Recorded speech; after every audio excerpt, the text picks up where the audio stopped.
caros alunos, caras alunas, sejam muito bem-vindos à nossa aula de hoje de História. Bom, na aula de hoje, gente, nós iremos fazer uma espécie de revisão de todos os conteúdos ou dos principais conteúdos que estarão disponíveis na avaliação de vocês.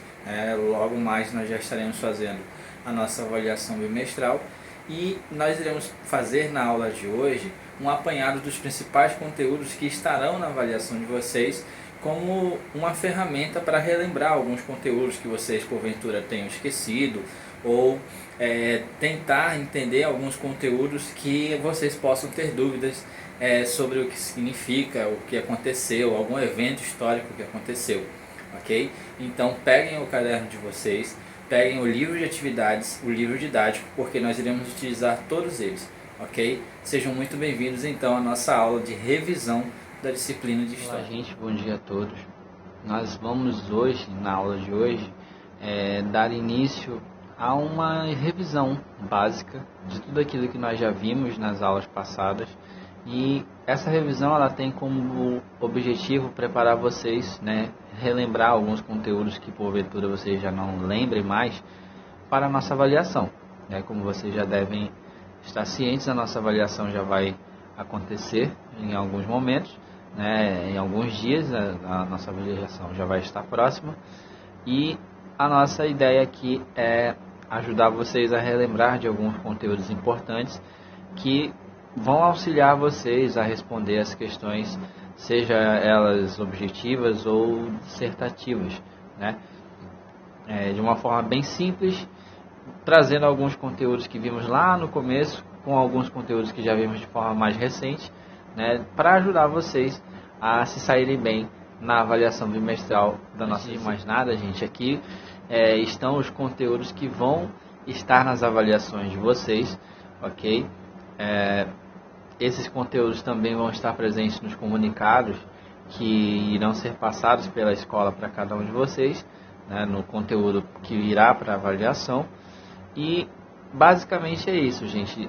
Nós temos aí o capítulo 1, que são as origens, o estudo da história propriamente dita, a questão das primeiras civilizações no capítulo 2, e em relação ao capítulo 3, quando nós vamos falar sobre a Antiguidade Clássica, o nosso foco vai ser basicamente para a questão da Grécia Antiga, ok? Os outros conteúdos, por exemplo, como Roma Antiga, a questão da transição da Idade Antiga para a Idade Média, o feudalismo ele já serviu como conteúdo do nosso trabalho bimestral, mas nós vamos repor ele nas próximas aulas. Nós vamos ver um pouco tanto sobre o Império Romano, sobre a civilização romana, e assim como também sobre a Idade Média e o feudalismo, ok? Que eles são de suma importância para o processo de aprendizado de vocês, ok? Mas o nosso foco para a nossa avaliação vai ser basicamente esses 3 capítulos, e são muitas coisas que nós já chegamos a ver apenas nesses 3 capítulos, ok? Vamos dando continuidade então, voltando lá ao nosso início, à nossa origem, que é o porquê que nós temos que estudar história, qual é a necessidade de nós estudarmos história, qual a importância, A importância basicamente, gente, é de compreender os fatos passados e entender qual a relação deles e as consequências nos dias atuais. Se hoje nós estamos vivendo uma situação, talvez é porque ela teve origem em uma outra situação há 10 anos, há 15 anos, vamos dizer assim, Tudo pode haver uma explicação quando nós tentamos, vamos dizer assim, compreender a origem desses processos, Por exemplo, por que o Brasil se tornou uma república? Quais foram, na verdade, os processos que levaram o Brasil a se tornar uma república? Por que o Brasil era antes de ser uma república? Nós éramos colônia de alguém, nós éramos um império, Quais foram os fatores que levaram o Brasil a ser o que ele é hoje? Uma república, Tudo isso, a história ela pode ter um papel muito importante para elucidar, para desvendar esses mistérios, vamos dizer assim, ok? Nós vamos ver as principais fontes históricas, que pode ser documentos, pode ser achados arqueológicos, pode ser até mesmo fontes ditas, tradições, costumes, tudo isso pode ser considerado fontes históricas, ok? E em relação às origens do estudo da história, quando nós falamos da origem da história, nós vamos ter que falar sempre desse cidadão, que vai ser o Heródoto, né? O Heródoto de Kos. Ele vai ser o pai da história, considerado o pai da história. Na verdade, Heródoto de Halicarnasso, né? Ele vai ser considerado o pai da história, né? Porque ele se dispôs a tentar compreender o passado da civilização que ele vivia, assim como viajou para outros lugares para compreender suas culturas, compreender suas origens, né? Ou seja, ele é considerado por conta disso, então, o pai da história. Por quê? A história, a palavra história por si só, ela vem do grego e quer dizer investigação. Ou seja, todo historiador é um investigador. Porque para você compreender o que aconteceu lá atrás, você vai ter que pesquisar, você vai ter que investigar, você vai ter que procurar, né? A história basicamente trabalha nesse sentido. Tudo bem? E aí nós vamos ver aqui alguns conceitos para nós estudarmos história. Nós temos aí a historiografia, nós temos o processo histórico, nós temos o sujeito, o tempo histórico, a cultura, a civilização e o patrimônio cultural. Alguns desses são bastante interessantes de nós compreendermos, como por exemplo o processo histórico, que ele vai tratar de um conjunto de ações que constituem a história, né? Nas nossas aulas lá no início, nós chegamos a ver o processo da questão da teoria do geocentrismo e do heliocentrismo, né? Há muito tempo se acreditava que a Terra era o centro do universo. Aí veio Nicolau Copérnico, depois veio Galileu Galilei e nos provaram de que era o contrário. Na verdade, o Sol era o centro do universo, os outros planetas orbitavam ao redor dele, né? Ou seja, foi um processo que começou com os estudos, as afirmações de Ptolomeu, falando que a Terra era o centro do universo. E diante disso, os outros cientistas, como Copérnico e o Galileu, foram questionar para ver se de fato era isso, né? E eles perceberam que na verdade não era bem assim. Ou seja, esse processo ele teve um papel significativo para a compreensão de como que é a nossa realidade, vamos dizer assim. Tudo bem? Em relação ao tempo histórico, que é algo bastante interessante, porque geralmente quando nós falamos de tempo, nós falamos em relação a horas, a dias, né, a meses. Só que o tempo histórico nem sempre ele funciona dessa maneira, né? O tempo histórico ele não vai seguir uma ordem cronológica de fato. Às vezes ele pode ter momentos intercalados, vamos dizer assim, né? Quando nós falamos do tempo histórico no estudo da história, né? E o principal papel nesse sentido vai ser a questão da organização dos fatos, da cronologia, né? A cronologia ela vai ser útil para a civilização humana, para nós compreendermos e nos situarmos melhor nesse espaço-tempo, ok? O calendário, por exemplo, ele surge para facilitar a compreensão e a execução das coisas, vamos dizer assim, né?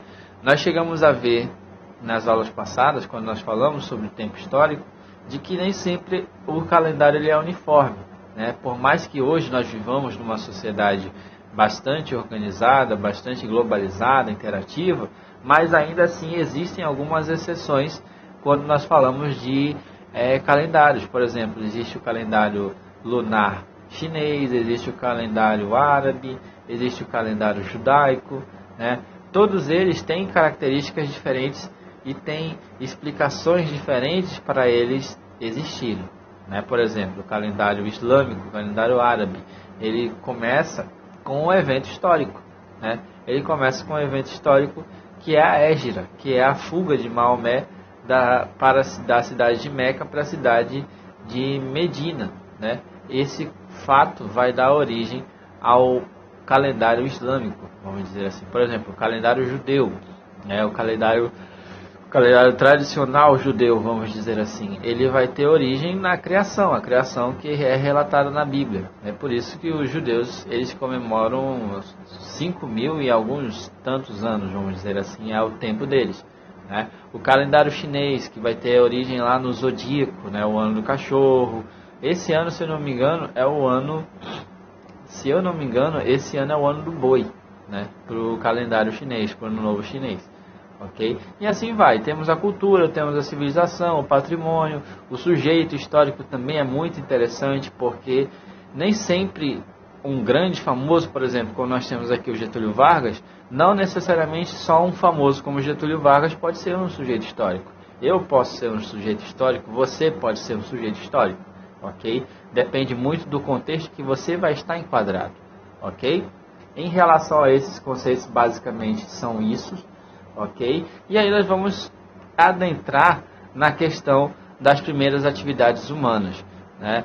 O homem, a história do homem, basicamente dita, ela começa com o aparecimento dele. E lembrando, gente, isso daqui, essa parte, vamos dizer, é uma parte científica, ok? Existem as questões criacionismo, evolucionismo, aqui é uma parte científica, ok? Nada no intuito de forçar você a crer ou acreditar no que eu estou dizendo, é apenas mostrando alguns fatos científicos e obviamente que nós temos os fatos religiosos e vamos convivendo cada um com essas situações, tudo bem? Aproximadamente o primeiro grupo hominídeo, o primeiro hominídeo que apareceu no planeta, a data precisa é de aproximadamente 2 milhões de anos, que era do grupo dos australopitecos. Porém, nós, no ponto de vista evolucionista, vamos dizer assim, a espécie mais recente é a espécie do Homo sapiens, ok? Do Homo sapiens sapiens, né? E aí nós vamos então, começando já com o aparecimento do Homo sapiens, compreender a questão que é chamada de pré-história, né? Que é o que vai anteceder, o que vai diferenciar a pré-história da história vai ser o surgimento da escrita. E nesse período nós vamos ter algumas fases, como o Paleolítico, o Neolítico, a Idade dos Metais, ok? O destaque principal aqui vai ser para a fase Neolítica, que é onde acontecem grandes transformações que vão modificar para sempre a vida do ser humano. Até antes do Neolítico, os seres humanos eram nômades, eram caçadores-coletores. Eles ficavam numa região e exploravam todos os seus recursos. Quando esses recursos acabavam, os grupos humanos, os seres humanos, né, daquela época, eles migravam para outro local para fazer o mesmo ciclo várias e várias vezes. Com a Revolução Agrícola, vamos dizer que esse processo já não era tão necessário, porque a característica da Revolução Agrícola foi a domesticação de animais e plantas para desenvolver e para se sustentar, vamos dizer assim, né? Começam a surgir as primeiras práticas agrícolas, começam a surgir os primeiros grandes grupos humanos e urbanos, porque já não havia mais necessidade intensa de você se deslocar atrás de comida. Bastava você estar próximo de uma região com água para desenvolver as atividades de irrigação, de plantio, de manutenção dos seus rebanhos, das suas criações de animais e por aí vai, né? Nós vamos ver aí também a questão do protagonismo feminino. As mulheres, elas tinham um papel significativo. Apesar de estarem mais ligadas às questões domésticas, às questões de criação e educação, mas boa parte, vamos dizer assim, das técnicas de cultivo e do desenvolvimento de ferramentas para cultivo foram criadas, foram desenvolvidas pelas mulheres, ok? Além da questão da fertilidade, que era muito comum, né, a busca por grandes colheitas, por grandes retornos de comida e de mantimento, né, e a fertilidade acabava sempre ligada à questão da mulher, ok? Dito isso, nós já vamos entrando então no conceito das primeiras civilizações, né? As primeiras civilizações que nós vamos ter conhecimento são os mesopotâmicos. Esses povos, eles viviam ali na região conhecida como Crescente Fértil, ok? Que não engloba apenas os mesopotâmicos.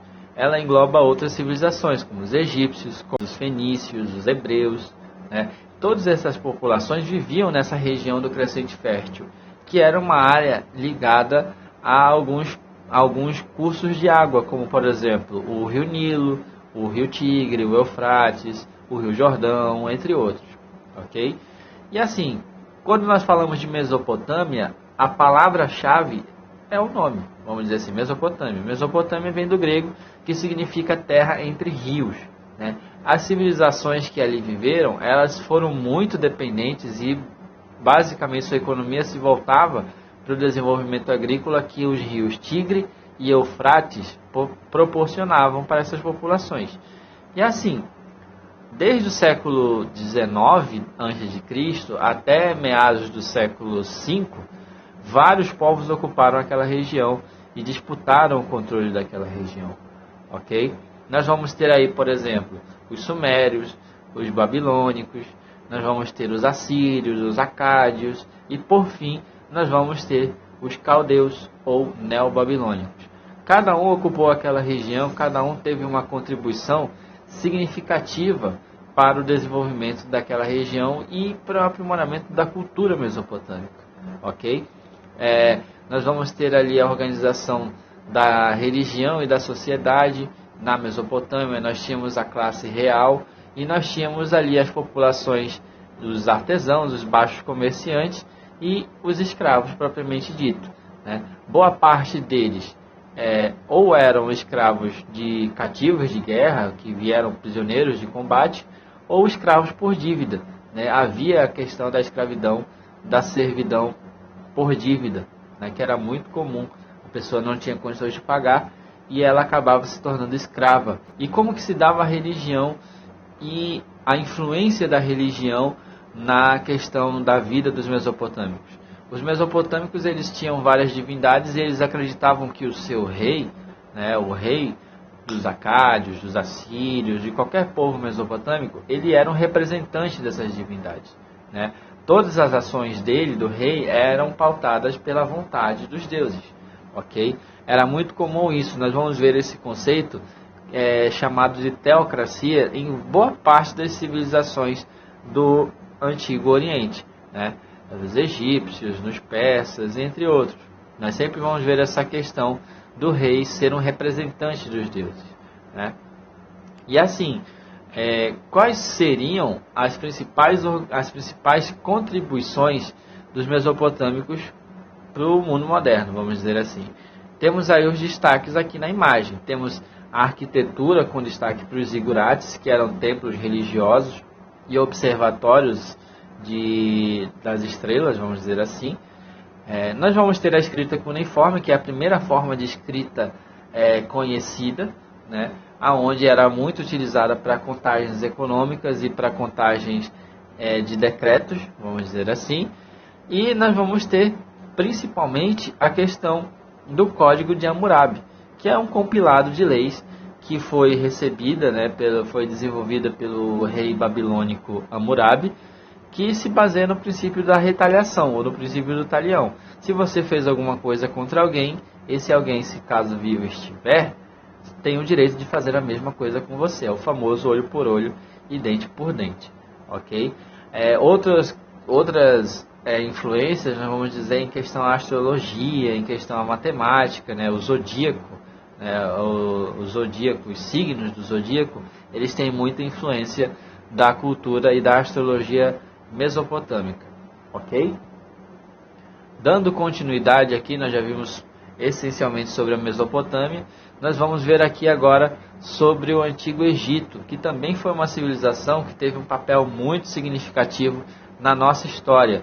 Basicamente, toda a cultura ocidental ela tem um pouco dos resquícios e da influência do Egito Antigo na sua sociedade. Sempre quando nós vemos algo sobre a civilização egípcia, nós sempre vamos lembrar o quê? Das pirâmides, das múmias, dos hieróglifos, porque são influências que até o dia de hoje são marcantes na nossa sociedade, na história como um todo, né? O Egito, basicamente, o Heródoto, vocês lembram do Heródoto que nós falamos agora há pouco? O Heródoto, quando ele visitou o Egito, ele falou que o Egito era uma dádiva do Nilo, né? Ou seja, se a civilização egípcia conseguiu se desenvolver e fazer tudo o que fez, foi graças à presença do rio Nilo ali naquela região. Se vocês pegarem um mapa, né, e observarem aonde ficava o Antigo Egito, vocês vão ver que é uma área completamente desértica.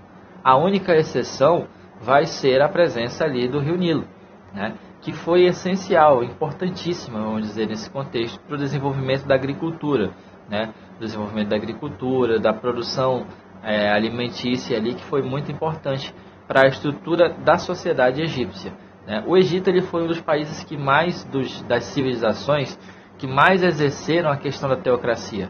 Só que, diferentemente dos outros povos, que também eram teocráticos, o Egito, ele via o seu representante, que no caso era o faraó, ele não era apenas um representante dos deuses. O faraó era o próprio Deus encarnado, né? Ou seja, ele era digno de todas as adorações e era imune a qualquer contestação. Ele não podia ser contestado por ninguém, né? E essa já começava com a infraestrutura, a estrutura social do Antigo Egito. Tínhamos lá o faraó e a sua família no topo da pirâmide. Depois nós tínhamos os sacerdotes, né? E depois nós tínhamos lá os escribas, os militares, os artesãos, os baixos artesãos, os escultores, entre outras coisas. E por fim nós tínhamos os escravos, né? Boa parte deles também se baseava ou na escravidão por dívida ou na escravidão por guerra, já que o Egito, em um período da história, foi uma grande potência militar, sobretudo no reinado de Ramsés II. Ok? As influências egípcias, vamos dizer assim. Nós vamos ter, obviamente, os hieróglifos, as escritas, né, que são os símbolos que foram só desvendados lá no século XVII pelos investigadores franceses, né, na expedição que Napoleão fez. Nós vamos ter a questão da religião, né? Os egípcios eles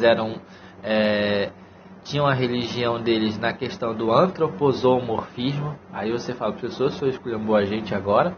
Não. O antroposomorfismo é onde os deuses eles possuem fisionomia humana, mas possuem, por exemplo, cabeças de animais. Como se vocês observarem aqui na figura, nós vamos ter o deus Anubis preparando uma pessoa, mumificando uma pessoa, né? No caso, Anubis ele tem o corpo humano, porém a cabeça dele é uma cabeça de chacal, né? Que é um cachorro do deserto. Ok? E, obviamente, já que falamos disso, nós temos aí a mumificação, que foi uma das contribuições mais intrigantes que a religião egípcia pôde proporcionar. Os egípcios eles eram muito ligados à questão da vida após a morte.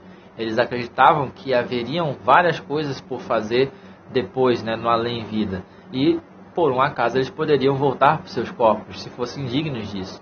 Mas os corpos deveriam estar conservados o máximo possível para poder receber a alma de novo e poder reviver, né? E daí veio a questão da mumificação, que ela tinha vários rituais e dependia muito da condição financeira de quem iria ser mumificado, ok? Basicamente, em relação ao Egito, gente, é isso. A importância do Rio Nilo era extremamente importante. A estrutura social com o faraó, o deus na terra, lá no topo da pirâmide, né? E as principais influências, que seriam a religião e que seriam a escrita e as arquiteturas, as pirâmides também. Tudo era ligado à questão da religião e à questão da vida após a morte. As pirâmides eram como se fossem os mausoléus dos faraós ou de quem tivesse bastante dinheiro para construir uma pirâmide para si. Ok? Além dos egípcios, nós tínhamos outros povos orientais ali na região do Crescente Fértil, né? Por exemplo, os fenícios, os persas e os hebreus. Cada um tem seu destaque.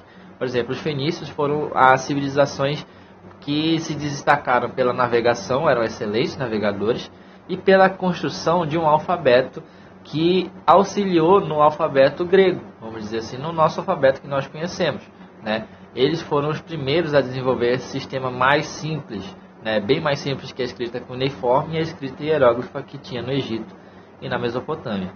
Os persas, eles desenvolveram um sistema de transporte de estradas muito eficiente, né? Além da questão do correio. Foi a primeira civilização a ter um sistema postal de correio, já que eles haviam tido um império muito grande, eles precisavam de uma comunicação muito eficiente, né? E por isso eles desenvolveram esse sistema. E quanto aos hebreus, os hebreus eles têm influência no mundo até o dia de hoje. Foram a primeira civilização monoteísta, né? O que significa isso? Uma civilização que acredita num único Deus, né? E as influências deles são até hoje. Por exemplo, nós temos a Bíblia. A Bíblia ela é um compilado de livros que no judaísmo, que é a religião hoje dos judeus, que são os descendentes, são a Torá, os 5 primeiros livros da Bíblia, são os principais livros do judaísmo, né? A questão de festas, a questão da religião é muito influenciável, muito influente, na verdade, os costumes e tradições judaicas no mundo todo, vamos dizer. Por exemplo, na semana que vem nós vamos ter a Páscoa. A Páscoa ela é uma festa originalmente judaica, né, que foi adotada pelo cristianismo e que hoje é celebrada no mundo inteiro. Ok? Para finalizarmos, nós vamos ter aí a questão da antiguidade clássica, da Grécia Antiga, como que surgiu a questão da civilização grega, né? A origem da civilização grega vai se dar lá no início do século XX a.C., com a chegada dos povos do mar, com os aqueus, os eólios, os dórios, os jônicos, todos eles ocupando algumas regiões ali do continente grego, vamos dizer assim, né? A Grécia ela vai ter um diferencial que, assim como na Mesopotâmia, cada cidade tinha sua autonomia. Era chamada cidades-estado, né? Cada uma desenvolvia a sua economia e a sua política de forma diferenciada, né? E qual era a base da sociedade grega como um todo? Eram os oikos, ou oikós, né? Que eram os núcleos familiares, né? Nos oikos, ou oikós, se desenvolvia a oikonomia, que vem dar origem à nossa palavra economia, né? E nos oikos também se desenvolviam a politique, que era a forma de dialogar, que deu origem à palavra política e vem de polis, que polis do grego também significa cidade, né? As polis gregas, as cidades gregas, elas eram muito comuns nessa questão do debate da política, na questão do debate da inclusão da sociedade, vamos dizer assim. Da inclusão da sociedade, que eu digo, as pessoas que tinham condições, escravos, mulheres, não tinham condições de dialogar, e estrangeiros não tinham condições de diálogo nas cidades-estado gregas, ok? Dentre as muitas influências da cultura grega, nós vamos ter, por exemplo, a questão dos Jogos Olímpicos, nós vamos ter a questão da democracia. Sim, a democracia que nós conhecemos hoje teve sua origem lá na Grécia.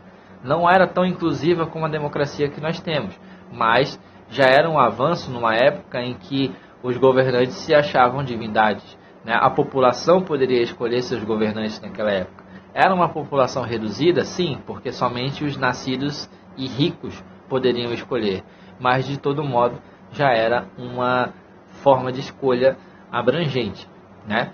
E nós vamos ter também a questão do ostracismo, que é essa imagem que está aparecendo aqui para vocês, que significava o seguinte: quando uma pessoa perdia seus direitos políticos, ela era desterrada, né? Ela era mandada embora da cidade e tinha seu nome escrito em discos de cerâmica, que eram os ostrakon. E aí veio a palavra ostracismo. Era a expulsão de uma pessoa. A pessoa não podia entrar na cidade por 10 anos e perdia seus direitos políticos, né? Basicamente isso. Das cidades-estado gregas, nós vamos ter dois destaques importantes, que são Atenas e Esparta. Atenas vai ficar conhecida pelo papel que ela teve no desenvolvimento da democracia, ok?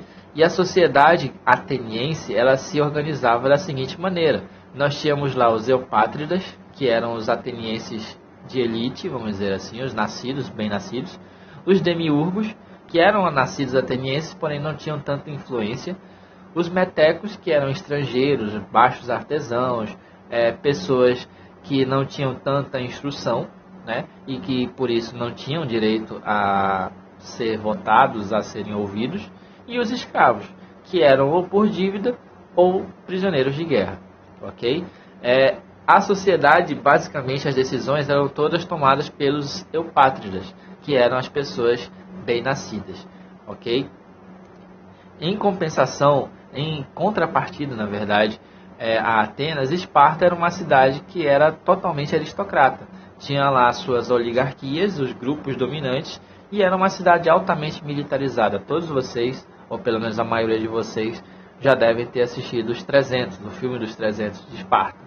Ela basicamente relata um pouco da realidade da civilização espartana, né, que eram treinados militarmente desde pequenos e tinha as disciplinas militares levadas muito a sério, né?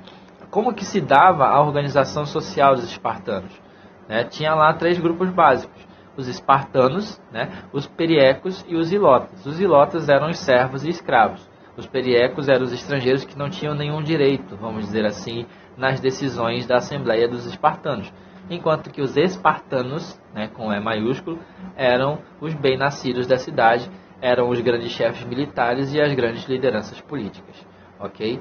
Gente, basicamente, em relação a esse conteúdo envolvendo a Idade Antiga, todos os conteúdos envolvendo a Idade Antiga, foi esse o nosso conteúdo de hoje. Eu espero que vocês tenham gostado, ok? Qualquer dúvida vocês fiquem à vontade para chamar. E no mais é isso. Espero que todos estejam bem. Um forte abraço a todos e até a nossa próxima aula.